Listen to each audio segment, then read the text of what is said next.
If I could describe South Africa in one word, it would be engaged. Inspirational. Beautiful. Welcoming. Amazing. Innovative. Complex. Evolving. Undescribable. Inspiring. South Africa is a diamond, but every diamond has its imperfections. Something that I knew but I didn't really realize until I went to Constitution Hill or the Apartheid Museum was that history repeats itself in just different forms. They're still closed off from the hurt and the pain of apartheid, which is the separation of whites and blacks, like segregation back home. In my middle school, when we learned about slavery, they just said these horrible things happen and we're not going to do that anymore. But then coming here to South Africa, it's something that's talked about. Really, that's the only way to change something. You know, if you don't talk about it, then it's just going to be like thrown under the mat.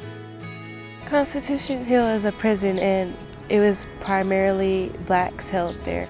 That whole prison, I could feel the spirits of the people who were there. Their depression and their anger and their sadness, their pain. It's up to not only those who are being oppressed, but those who have privilege to see what's wrong and to stand up. Some of the service work we did was at a primary school in Kwanakatula.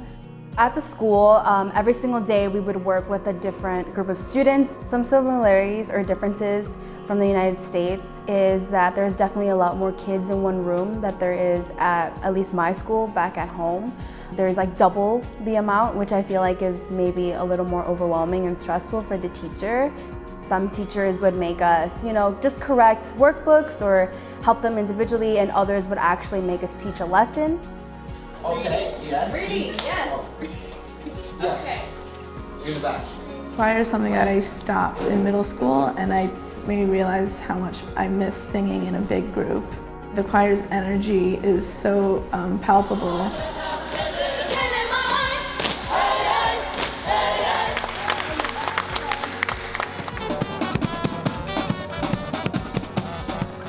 With the field band is the same thing. Their energies just wants you to dance and play along and have fun.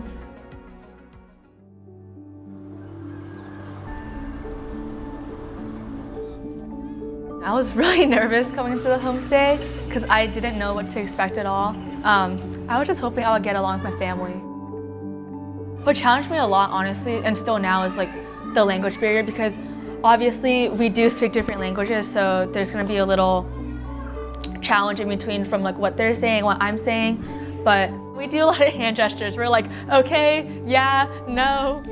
It definitely warms up my heart a lot when I bond with my siblings, just because now I do feel like I'm a part of their family. One of the things that my family taught me was just the definition of family.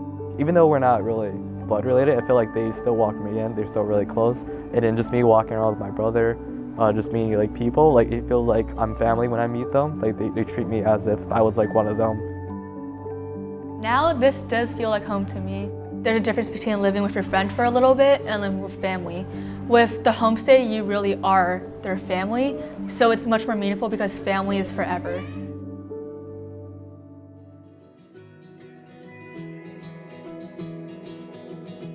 I had high expectations for the safari, and I feel like all of those expectations were met and exceeded.